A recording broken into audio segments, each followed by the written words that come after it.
Seattle was one of the 4 worst cities in America.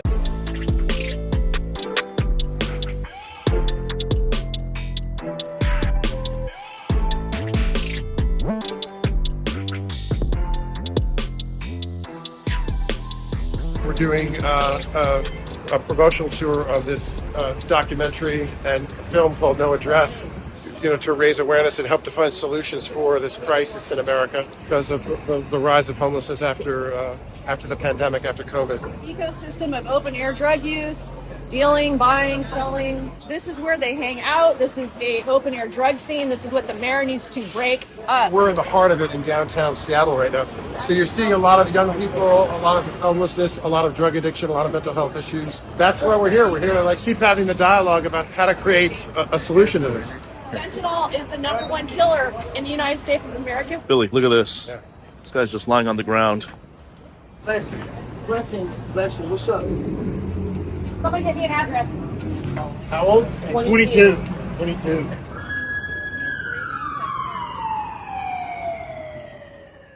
We were coming up on this gentleman here. The gentleman over here was starting to thin up right over here. What does that mean, thin up? Fentanyl, taking fentanyl, So, oh, he was using fentanyl. Yeah, so just in front of a person who's collapsed and a seizure. I've called 911. They're sending the medic team, and hopefully also we'll dispatch the new CARES team. Police are just standing here. We've got We Deliver Care. We have ambassadors. We have We Heart. It's not only a financial waste of resources, but what happens if somebody has a stroke or a heart attack somewhere else in the downtown area and you need a response for that, or a car crash or something like that. So it's both the financial strain, but it's also a resource strain. He'll refuse the ambulance. He's already said he's going to refuse medical care. However this drug works, it won't let him bleed. I think they think they'll miss something. It's sad because if he's overdosed, if he's on drugs or he's having a seizure because he's epileptic, he'd be much better if you let them take him to the emergency room. These guys were all like, he's fine. I'm like, he's not fine. Well, he's not having an overdose. He's not fine. That kid, Blessing, 22 years old, he won't stand much of a chance. He won't be around very long if he doesn't get the proper help. We don't start directly addressing the fentanyl crisis in America. This is just going to repeat itself thousands of times a day around America. He's not in the proper frame of mind to make that decision on his own behalf. Maybe somebody should make that decision for him and put him in a 72-hour, hold so that he can sober up a little bit and detox a little bit so he can make a more informed decision for... It's called a 5150 involuntary hold. Yeah, the firefighters, though, said that would be kidnapping.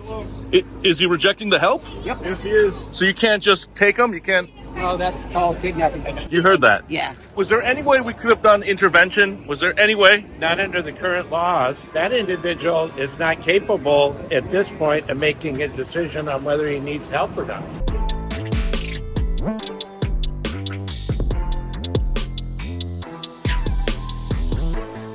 The homeless community, congregates in Seattle. Like I said, it's a complicated issue. Some people want help. Some people don't want help. Leave me alone. Yeah, I mean, everyone's using Clear right now out in public. What is that, the Clear? Well, yeah, man, it's just a bubble. I just went to the clinic, so... They just gave you the bubble? Yep, yeah. How much was all this Clear? It's only a few dollars. $3? Yeah. They don't give you any treatment options? No, they really just help manage people's addiction, really, that's about it. Obviously, I think that should be part of any solution, should be treatment options. Honestly, I've been put on wait lists for programs to get me into shows and stuff like that, but... Many times. I've checked in with them too, countlessly, but they haven't really, gotten back to me with anything helpful. The kid who literally is trying to get off the street, get housing, he's getting passed on. Yeah, it's hard. I'm here to try to raise awareness and compassion and try to find comprehensive solutions: housing, education, healthcare, jobs, mental health care, addiction treatment. Most everybody over here is doing fentanyl, it looks like. It doesn't look like meth anymore. Everyone out here is either doing the Clear or Fetty, right? Yeah.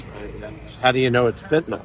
It's because when you take your hit, your peripherals are still in your hand. You go unconscious faster than you can put up your peripherals.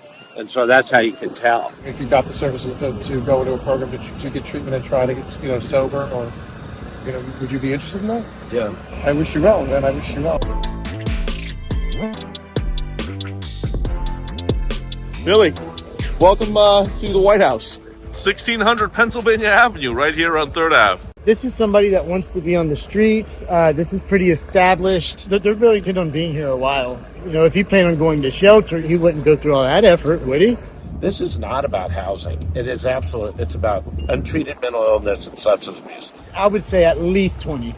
This place has been cleared out at least 20 times in the past 2 years. They just go from this alley over one street into the next one and back. Just whack-a-mole. It's, you know, they'll clean this area and get it tidied up for a bit and let the other area just kind of fall apart and then just do it again. Until we start working on untreated mental illness and substance abuse, this is not going to get cleaned up.